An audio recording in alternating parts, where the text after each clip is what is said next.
অধিকাংশ মানুষই আমরা একঘেয়েমি কুশি ভাজি খেতে খেতে একদম বিরক্তিকর একটা অবস্থায় পৌঁছে গেছি।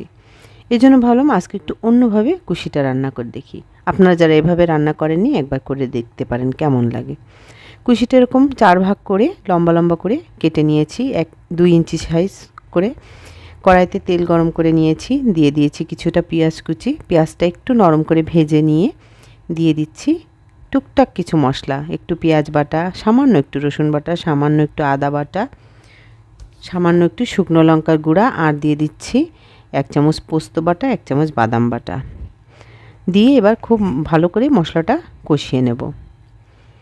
ইচ্ছা করলে জিরা ধনিয়া দিতে পারেন এর ভিতরে। দিয়ে সুন্দর করে মশলাটা কষিয়ে নিয়ে তারপরে দিয়ে দেব এর ভিতরে কিছুটা চিংড়ি মাছ।